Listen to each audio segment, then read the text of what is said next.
বেশ কিছুদিন সোশ্যাল মিডিয়ায় ঘুরছে যে শিক্ষকের হাতে বেত ফিরিয়ে আনার প্রয়োজন। এই কথাগুলো যারা বলছেন আমি তাদের সম্পূর্ণ বিপক্ষে গিয়ে কিছু কথা বলতে চাই।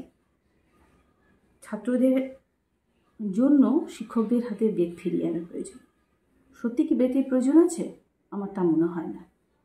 কারণটা বলছি, বাড়িতে যদি কুরুচিকর কথাবার্তা আলোচনা না হয় বাচ্চা কিন্তু শিখবে না।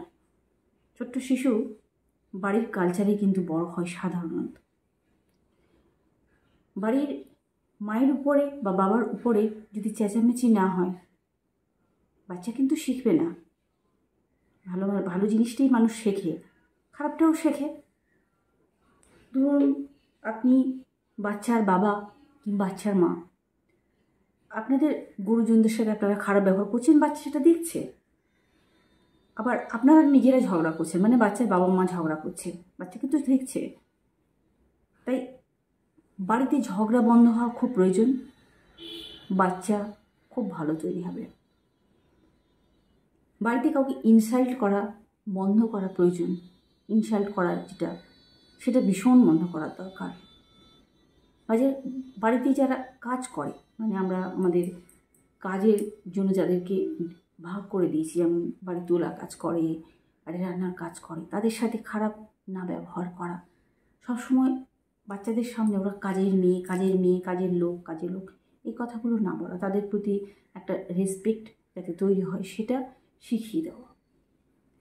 এরপরেও যেগুলো ভীষণভাবে দরকার সেগুলো হচ্ছে নিজেদের মধ্যে কুরুচিকর কথাবার্তা বন্ধের সাথে সাথে অশ্লীল ল্যাঙ্গুয়েজ। আপনি বাড়িতে বসে বসে অশ্লীল ল্যাঙ্গুয়েজ ইউজ করবেন, আপনারা কথা ছোড়াছুড়ি করবেন, ঝগড়া করবেন, বাচ্চা কিছু শিখবে না বললে হবে না। এরপরেও যেগুলো থেকে যাচ্ছে, বাচ্চাকে যদি আপনি মারেন বাচ্চার মধ্যে না অদ্ভুত একটা মানে বেশিরভাগ ক্ষেত্রে হয় ভয়, না হলে হিংসা তৈরি হয়। সেটা বন্ধ করতে হবে। আর কি বন্ধ করতে হবে? বাড়িতে বসে মদ খাওয়া, বন্ধুবান্ধবের সম্বন্ধে আজেবাজে কথা বলা, হ্যাঁ, বাড়িতে বসে বসে গসিপ করা, অ্যাকচুয়ালি এগুলো থেকে না বাচ্চার মধ্যে যে জিনিসটা তৈরি হয় সেটা গিয়ে রিফ্লেক্ট করে স্কুলে, কলেজে, বিভিন্ন সেক্টরে, মানে চাকরির সেক্টরে পর্যন্ত। এবার পরবর্তী সময়ে স্ত্রী বা স্বামীর সঙ্গে সে একই রকম ব্যবহার করবে। কারণ আমাদের পারিবারিক শিক্ষা একটা বড় শিক্ষা।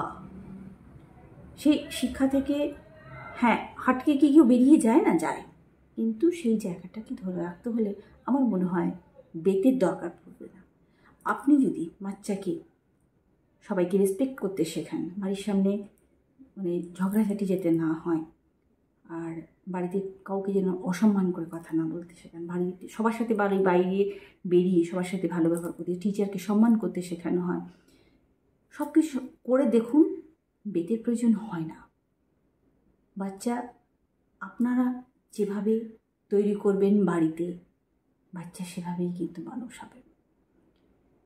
বাড়িতে বসে মদ খেলে বাচ্চা কিন্তু মদ খাবে, বাড়িতে বসে বিড়ি খেলে বাচ্চা কিন্তু বিড়ি খাবে, বাড়িতে বসে পান খেলে বাচ্চা কিন্তু পান খাবে। আপনারা যদি কিস্তি দিয়ে কথা বলেন বাচ্চা কিন্তু কিস্তি দেবে, শিখে যাবে, বন্ধুবান্ধবের সঙ্গে করবে, একসময় বাইরে কেউ বলবে, একসময় অফিসে গিয়ে বলবে, ন্যাচারাল ব্যাপার। কথাই ওর গায়ে হাত তুলবেন না, হাজব্যান্ড বা ওয়াইফ। আর সবচেয়ে যেটা আমাদের মধ্যে টেনে এনেছি সেটা হচ্ছে গুরুজনদের, মানে আমাদের গুরুজনরা যারা, মানে আমাদের শ্বশুর শাশুড়ি, বাবা মা, তাদের সাথে যদি আমরা খারাপ ব্যবহার করি ওই বাচ্চার মনের মধ্যে কিন্তু একটা মারাত্মক বিতৃষ্ণা তৈরি হবে। বেতের প্রয়োজন হয় না।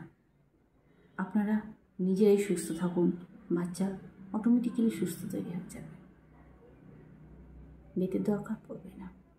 ভালো থাকবেন। নমস্কার।